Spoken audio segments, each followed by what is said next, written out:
9.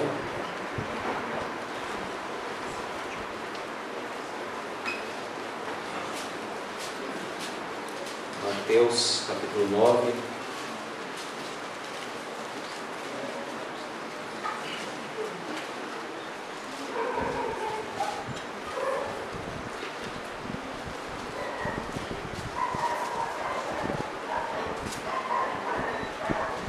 Versículo 32 a 34.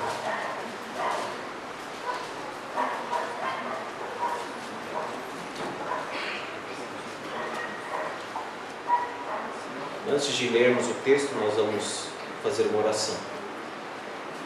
Deus Santo, Pai bendito, Deus da glória, Altíssimo, Soberano, nós cremos, Pai, no Teu poder, por isso nós temos confiança para rogar. Que o Senhor abra o nosso coração, que o Senhor nos dê entendimento, que o Senhor incline o nosso coração para temer o Teu santo nome. Que o Senhor nos ajude, ó Deus, a reconhecermos, a nos inclinarmos diante da glória do Senhor Jesus Cristo. Que o Senhor fale profundamente e poderosamente aos nossos corações. Dá-nos a mente de Cristo. Dá-nos, ó Deus, aquela percepção espiritual que só o Senhor pode operar. E quebrando-nos na Tua presença. Em nome do Senhor Jesus. Amém. Mateus 9, 32. Ao retirarem-se eles, foi-lhe trazido um mudo endemoniado. Expelido o demônio, falou o mudo, e as multidões se admiravam, dizendo: jamais se viu tal coisa em Israel. Mas os fariseus murmuravam: pelo maioral dos demônios é que expele os demônios. Jesus, mais uma vez aqui, exerce a sua autoridade sobre demônio, sobre poderes malignos, espíritos malignos. O que é diferente aqui é a consideração dos fariseus. Pelo maioral dos demônios é que ele expele os demônios. E isso aqui é a blasfêmia contra o Espírito Santo, como nós vamos ver. Hoje em dia, se você vê um grupo neopentecostal com atitudes estranhas ao culto, ao cristianismo, à Bíblia e a muitas outras coisas, você diz assim: isso não é de Deus, isso não está de acordo com a palavra de Deus. Muitos líderes vão dizer o seguinte: cuidado, você pode estar blasfemando contra o Espírito Santo. Pelo contrário, está honrando o Espírito Santo, não atribuindo aquelas obras a uma ação do Espírito Santo. Aquelas obras enlouquecidas, esquizofrênicas que eles fazem. Blasfêmia contra o Espírito Santo não tem nada a ver com isso. Dizer que aquilo não é espiritual só porque eles estão falando. Por exemplo, alguém chega para você e diz assim: Deus me revelou que isso e aquilo vai acontecer na sua vida. Você diz: olha, irmão, eu não creio em revelação extra bíblica, eu creio na palavra de Deus, e o que tiver acontecer, Deus vai fazer na minha vida, não importa. Cuidado, você está rejeitando o Espírito Santo. Tudo isso é mentira. Tudo isso é falso, enganoso, e não tem nada a ver com a blasfêmia contra o Espírito Santo. Então, o que é a blasfêmia contra o Espírito Santo? Jesus expulsou ali o demônio daquele homem, e uma coisa está relacionada à outra aqui nesse texto. O mudo endemoniado, o espírito do demônio falou o mudo. E as multidões admiradas diziam: jamais se viu tal coisa em Israel. Os judeus, fariseus, por inveja, olharam aquilo e falaram: ele faz isso pelo maioral dos demônios, que é Beelzebul.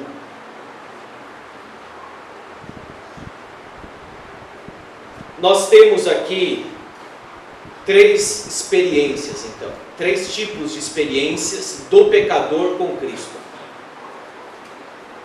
primeira é a experiência da libertação. A segunda, da admiração. E a terceira é a da rejeição.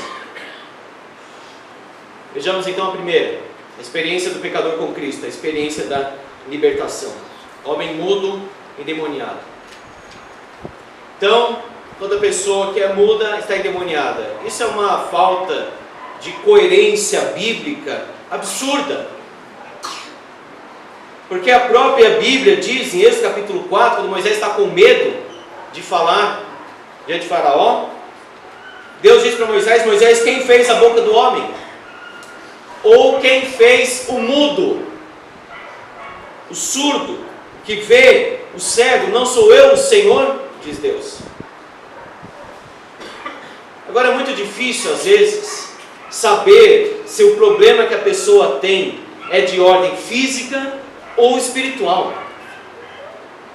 E a Bíblia caminha que, no sentido desse discernimento ser apostólico, eles de fato reconheciam claramente se era um demônio, se era uma questão física e etc.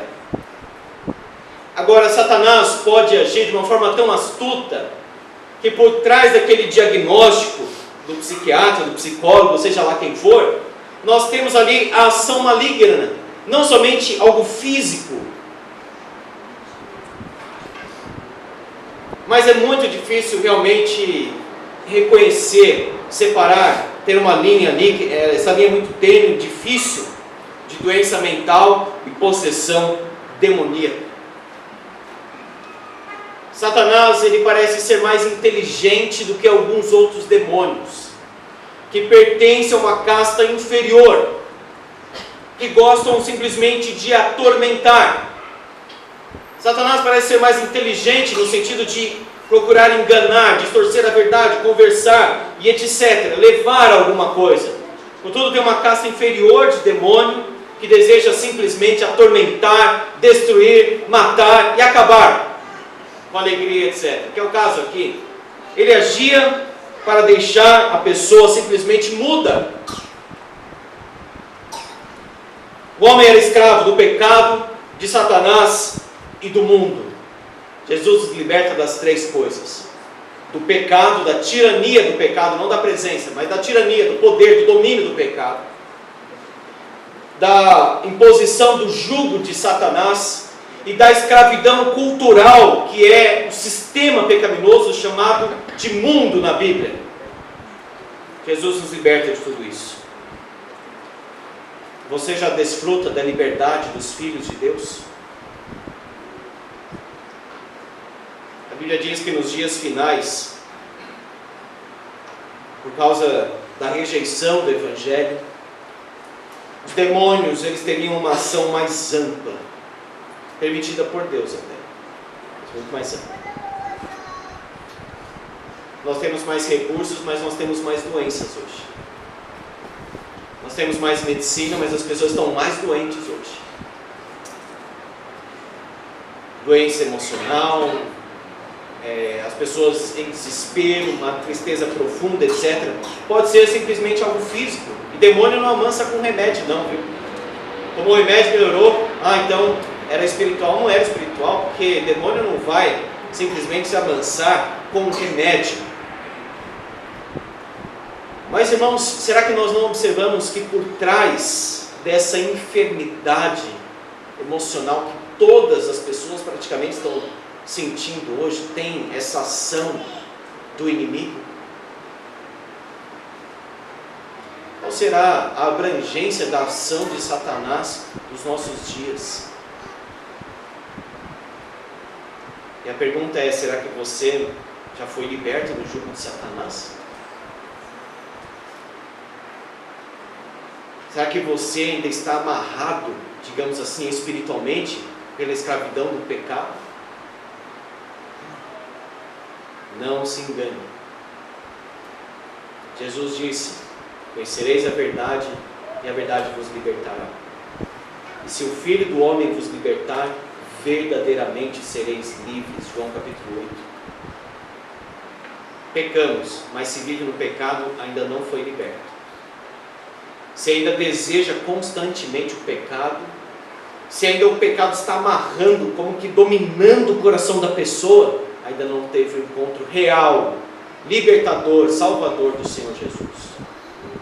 A primeira experiência aqui, então, é a do mudo endemoniado, é a experiência da libertação. A segunda, da admiração. O espírito do demônio falou o mudo e as multidões se admiravam. O poder da libertação produz admiração. Como o gadareno, como este aqui, que recebeu, que sentiu, que sofreu o efeito libertador, isso produz uma admiração tremenda, um assombro. E eles falaram: jamais vimos uma coisa assim em Israel. Em João capítulo 7, alguns soldados são enviados para prender Jesus.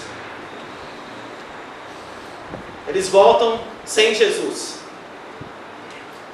Aí perguntam para eles: a gente enviou vocês para vocês trazerem Jesus, cadê ele? Soldado que é mais durão, né? Ainda mais aqueles soldados daquela época, rígidos, etc. Os soldados não conseguiram e falaram assim: jamais alguém falou como este homem. Eles nem conseguiram pegar Jesus na mão e prender. Eles estavam tomados pela glória do Senhor Jesus. Os soldados falaram então: jamais alguém falou como este homem. O único caso de exorcismo, nem é exatamente um exorcismo ali, 1 Samuel capítulo 16, onde Davi tocava a sua harpa e Saul se sentia aliviado. O demônio se retirava, diz lá o texto no finalzinho, mas depois voltava, por isso que não é exatamente um exorcismo ali. E não é uma terapia musical, como alguns teólogos liberais falam, que ele acalmava diante da música. O demônio não se acalma com música, mas com louvor, com adoração, com alguém que conhece de fato a Deus. Mas não é exatamente, precisamente, um caso de exorcismo. Então, se você ler as páginas do Antigo Testamento e até do Novo Testamento, você não vai encontrar o que eles estão ali experimentando. Porque Jesus Cristo é superior a tudo e todos. Como diz Hebreus aos profetas, porque Ele é a revelação final. Ele é o ponto final da revelação de Deus. Ele é superior aos anjos, porque por eles Ele é adorado. Os anjos o adoram, diz Hebreus. Ele é superior a Moisés, porque Ele é o Senhor da casa, onde Moisés era servo. Ele é superior a Josué, porque Ele é o nosso descanso eterno e sabático. Ele é superior a Arão, porque ele é o sumo sacerdote. Ele é superior ao templo, porque ele é o próprio Deus e habita em nós pelo Espírito. Ele é superior a todas as cerimônias, porque é o sacrifício final para o perdão completo. Jamais vimos algo parecido em Israel. Ninguém falou como este homem. Jesus Cristo não pode ser colocado ao lado de outros. Ele é único. Ele é único, Ele é supremo, Ele é superior. Não somente em primeiro lugar, é porque Ele é único. Todos somem na palavra de Deus quando Jesus Cristo se ergue. Ele é o Verbo de Deus, revelação final, Rei absoluto, sumo sacerdote, o autor e o consumador da nossa fé, o supremo pastor e bispo da nossa alma, o filho de Davi, porque o seu reino é eterno, absoluto, o alfa e o ômega, a plenitude dos filhos de Deus, porque Ele é a nossa cabeça, o amém das promessas, o cordeiro que morreu por nós, o leão da tribo de Judá que venceu todos os seus inimigos, a brilhante estrela da manhã, porque Ele é a nossa esperança suprema, é o nosso Senhor a quem servimos, é o nosso Salvador que nos libertou do pecado, é o Mestre que nos ensina, é o irmão que nos acolhe, é o amigo que nos ama. Irmão, se você não tem uma visão elevada de Jesus, peça para Deus fazer essa obra no seu coração. A gente não pode falar de Jesus de uma forma desanimada. como se ele não fosse tão grande como é, como o coral cantou aqui. Tudo que ele é, maravilhoso conselheiro, príncipe da paz, e etc. Tudo que eu falei aqui, tentando resumir um pouco, mas tem muito mais na Bíblia inteira. Toda a eternidade será pouca para admirar a glória do Senhor Jesus. Esse povo aqui está admirado, tomado completamente por Ele. Libertação, admiração, mas mesmo diante de tudo isso, rejeição. O coração endurecido rejeita a maior glória, que é a glória do Senhor Jesus. O problema não era no pregador, mas no coração do ouvinte. Ah, mas se nós tivéssemos mais sinais, se nós tivéssemos milagres, se alguém ressuscitasse, pai Abraão, como disse o rico, se alguém ressuscitasse entre os mortos e pregasse para os meus familiares, talvez eles se converteriam. Abraão disse, eles não ouvem Moisés, os profetas, eles não vão crer nem que alguém se levante dentre os mortos e vá pregar. O Senhor Jesus, demonstrando ali a sua glória, o seu poder, a sua majestade, o seu ensino, Deus encarnado, e os fariseus, por causa do coração endurecido, rejeitaram tudo aquilo. Depois de tantos sinais, Deus pergunta para Moisés a respeito de Israel: até quando este povo não quererá em mim? Até quando? Meu irmão, até quando seu coração vai ser endurecido? Até quando você vai rejeitar a glória absoluta do Senhor Jesus? Até quando seu coração vai permanecer assim, não quebrar na presença de Deus? Rejeitado, desprezado e julgado. O milagre é o mesmo. O Senhor Jesus é o mesmo. Mas nós temos três reações ali diferentes. Duas que estão interligadas: libertação e admiração. E a outra, rebeldia. Nós não queremos Jesus. Eles tinham ciúmes da popularidade, aspas, de Jesus. Eles tinham ciúmes porque o povo estava olhando mais para Jesus e menos para eles. Eles queriam aparecer. Eles queriam a admiração. Eles queriam a glória. É exatamente isso que o homem deseja até hoje, a glória. E até usa a religião para isso. Eles faziam, oravam para serem admirados. Jejum, ficava contando, cabelo despenteado, pó na cabeça. Ah, eu estou jejuando. Por que está falando? Por que quer mostrar para todo mundo? Por que deseja aparecer? Por que gosta de dar esse relatório, ficar proclamando tudo que faz ou não faz? É o espírito do fariseu. E pior ainda, usa a religião para se engrandecer. A piedade, que é falsa. Rebeldes. Eles estavam ali experimentando o poder encarnado, o Deus encarnado.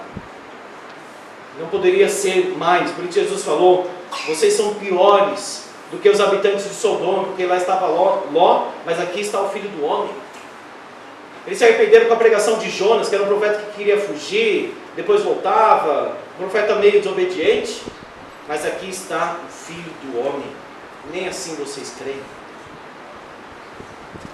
Pelo contrário, eles falavam assim: ele é um agente de Satanás.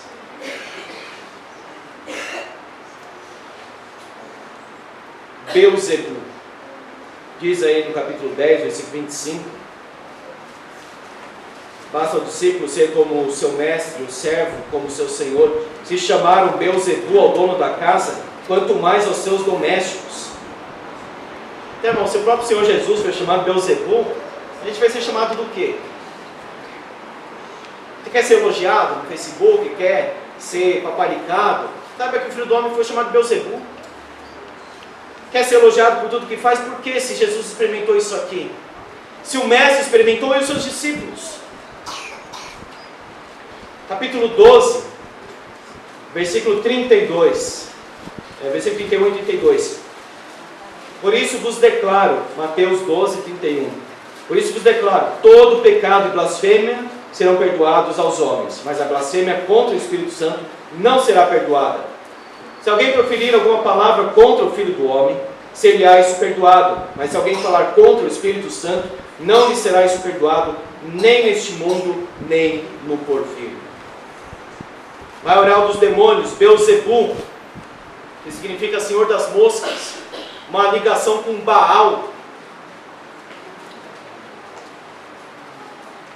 E isso é muito interessante porque Paulo diz que aquele que sacrifica a ídolo, sacrifica a demônio. Por trás então da adoração a Baal, Moloque e outros mais, Astarote, etc., está quem? Satanás. Demônios. Uma ação, digamos assim, uma estrutura espiritual. O Espírito Santo está agindo aqui poderosamente no ministério do Senhor Jesus, não poderia ser mais. É mais que Elias, é mais que Eliseu, é mais que Davi, Daniel e etc.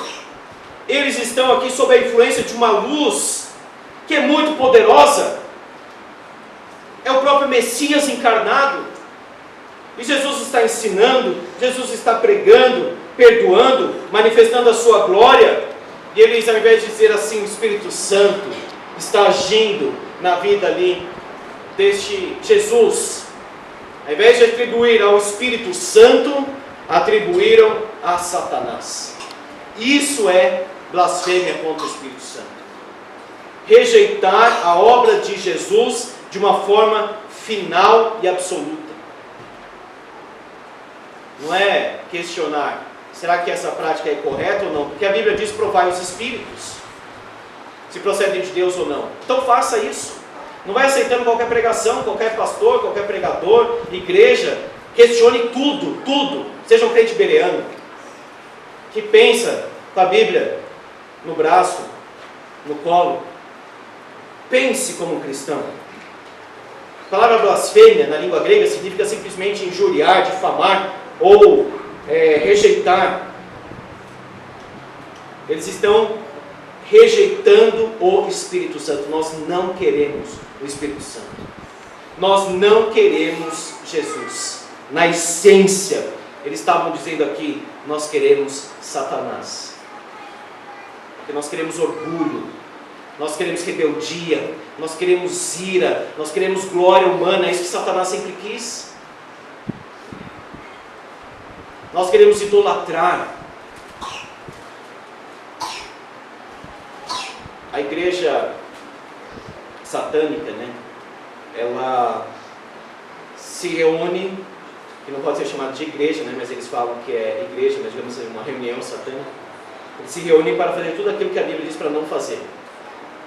Então, tem uma das sessões lá, não queira pesquisar sobre isso, nem ler sobre isso, eu li porque eu fui obrigado, e tem que conhecer algumas coisas. Mas na reunião deles lá, eles blasfemam diretamente contra o Espírito Santo, xingando o Espírito Santo. Absolutamente não tem a menor noção do que estão fazendo. Mas isso não é exatamente a blasfêmia ainda. Pode ser em alguns corações ali. Mas mesmo naqueles casos, ainda pode ter conversão. O que seria a blasfêmia contra o Espírito Santo? A pessoa está diante da luz divina, poder de Deus, poder espiritual, a glória do Senhor Jesus. Isso está em Hebreus 6. Ela experimenta alguma coisa do poder do mundo vindouro. Ela experimenta até alguma iluminação. Ela olha tudo aquilo e diz: eu absolutamente não quero Jesus na minha vida. Naquele endurecimento e naquela rejeição mais absoluta e forte, não tem mais nenhuma chance de arrependimento. Acabou. Só resta o juízo para essa pessoa. Pode ler Hebreus 6, está escrito lá. Nós nunca sabemos se a pessoa atingiu esse ponto de endurecimento, que 1 João capítulo 5 chama de pecado para a morte, Jesus chama blasfêmia contra o Espírito Santo. Ele mesmo disse aqui, não vai ser perdoado. É o endurecimento e a rejeição final. O pecador, mesmo diante da glória do Senhor Jesus, algum grau de iluminação, diz conscientemente: eu não quero Jesus para sempre. Deus diz: faça-se a tua vontade.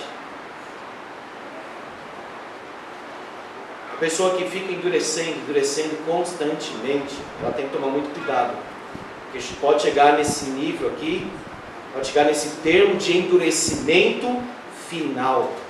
Já não há mais, diz Hebreus, expectativa de arrependimento. João chega a dizer: nem ore por essa pessoa mais. Veja, eles estão diante do Senhor Jesus, ouviram, viram o maior poder que eles poderiam experimentar. O que eles falam? É pelo maioral dos demônios que eles pedem os demônios. Eles não poderiam negar o sinal. O mundo estava ali, falando agora. Então, a única coisa que eles poderiam usar como acusação é: ele realmente cura. Mas qual é a fonte do poder dele?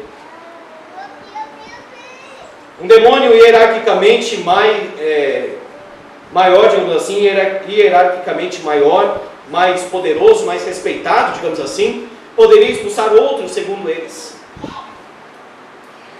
Agora, o conjunto da obra de Jesus testificava a favor da sua vida. Como que Beelzebul poderia pregar arrependimento e as bem-aventuranças como Jesus estava pregando? Como Beelzebul poderia libertar o gadareno, tornando um adorador e missionário?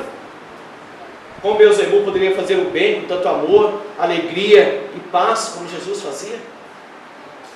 Como Beelzebul poderia controlar a natureza, ser o Senhor do cosmos, temido por demônios, adorado por anjos, libertador dos enfermos, autor da vida? Então eles não estavam confusos, não. Eles eram rebeldes, eles eram hipócritas, eles eram idólatras, eles eram falsos, e conscientemente eles falaram: nós não queremos Jesus.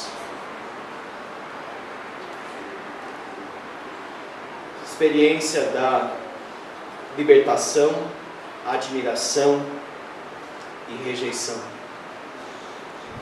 Qual você se encaixa? Será que você foi liberto, mas não tem admirado a glória do Senhor Jesus? Será que você tem até alguma admiração pelo Senhor Jesus, mas não experimentou aquela libertação mais profunda do coração que quebra as correntes? Será que você tem experimentado a rejeição, a rebeldia contra Deus? Dizendo: eu não quero, sufocando a palavra para viver na carne, para abraçar o mundo, para ser um servo de Satanás? Veja Mateus capítulo 10.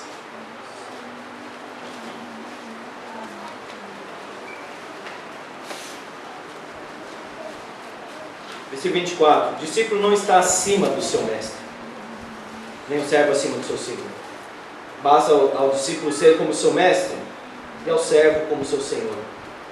Se chamaram Beelzebul ao dono da casa, quanto mais aos seus domésticos. Irmão, se você tem essa expectativa de agradar todo mundo, jovem, se você quer ser o mais popular da escola, se você tem esse desejo de ser elogiado o tempo todo, ser paparicado, olha para esse texto. Se desprenda completamente disso. Se desprenda dessa expectativa humana, de glória humana. Largue isso da sua vida. Deixa isso. Se o mestre foi chamado de Beelzebul, quanto mais os seus domésticos. Se ele com tanta glória foi chamado assim, e nós? Portanto, não os temais, pois não Nada há encoberto que não venha a ser revelado, nem oculto que não venha a ser conhecido. Ou seja, creia na justiça divina. Não fica se defendendo. Ah, me acusaram disso, me acusaram daquilo outro. Jesus, ele fica se defendendo aqui. Ele se entrega àquele que julga retamente. Mas muitos crentes hoje, por qualquer coisa, eles já quebram. Não suportam nada. Não conseguem ouvir nada. Um mínimo de rejeição já leva o crente a pensar assim: acho que eu vou sair da igreja, eu não quero mais, eu não falo com aquele irmão. Já fica todo machucado. Meu irmão, seja fortalecido na presença de Deus. Olhe para o Senhor Jesus. Olhe para o que Ele sofreu. Imite Jesus. Seja mais forte na força do Senhor. Suporte mais, aguente mais. Paulo pregava, era apedrejado, quase dado como morto, ele quase morreu. O homem levanta e no dia seguinte vai para Derbe pregar novamente. A gente não pode ser tão sensível, porque o cristão, ele tem que suportar muita rejeição na sua vida. Senão não pode ser um cristão. Não tem como ser um cristão vivendo algo absolutamente diferente do que Cristo viveu e fez. Cumpra o seu ministério e pronto. Quem vos digo as escuras, dizei ao plena luz, o que se vos diz ao ouvido, proclamai os eirados. Se preocupem em cumprir o ministério. Cuide do coração. Não temais os que matam o corpo e não podem matar a alma. Veja, eles não seriam apenas difamados, eles seriam mortos. E Jesus está dizendo: aconteceu comigo também, quanto mais com vocês. E quando vocês forem mortos, crucificados, apedrejados, decapitados, não tenham medo. Temei antes aquele que pode fazer perecer no inferno tanto a alma como o corpo. Esse aqui se deve ter medo. Ser rejeitado, ridicularizado, até morto, isso não importa. O perigo é você querer abraçar o mundo, o prestígio do mundo, ser aceito, se encaixar no mundo, não viver como cristão verdadeiro. E depois, irmão, e a alma? Se você morrer hoje?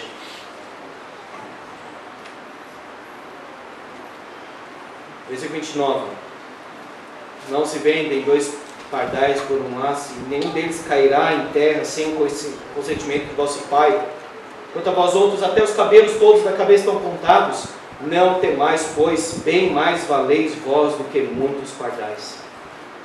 Jesus está dizendo: olha, me chamaram de Beelzebul, vão chamar vocês de coisa pior ainda, se é que existe. Vão matar vocês. Mas vocês são importantes para Deus. É isso que ele está dizendo. Você quer ser importante para o mundo ou para Deus? Vale mais o amor de Deus ou aquilo que o mundo podre oferece? Deus está dizendo: o Pai conhece vocês, está tudo sob controle. Confiem, não se preocupem, não tenham medo. Até os cabelos todos da cabeça estão contados. Nem um passarinho cai se Deus não quiser, quanto mais a vida de vocês. Deus está dizendo: pare de se preocupar. Pare de ter medo das coisas. Pare de ficar sempre pensando ao redor: ai, eu sou aceito, eu não sou aceito, eu estou sendo reconhecido, não estou, o que vão fazer com o meu corpo? Jesus está dizendo aqui: vosso Pai conhece. Todo aquele que me confessar diante dos homens, também eu confessarei diante de meu Pai que está nos céus. Mas aquele que me negar diante dos homens, também eu negarei diante de meu Pai que está nos céus. Você vai confessar, ou seja, você vai testemunhar que Jesus é o Senhor e Salvador, ou vai negar? Porque tem medo. Tem medo da zombaria, tem medo de ser rejeitado, tem medo disso, tem medo daquilo. Aí nega Jesus. você negar Jesus, não mudar de vida, continuar negando, no dia final, quando você estiver diante dele, ele também vai negar você, porque ele vai dizer assim: eu também não te conheço agora. O que vale a pena fazer nesse mundo? O que vale a pena realmente fazer ou se preocupar? Creia, cumpra o ministério, cuide do coração, confie e confesse Jesus como Senhor. Amém. Vamos orar.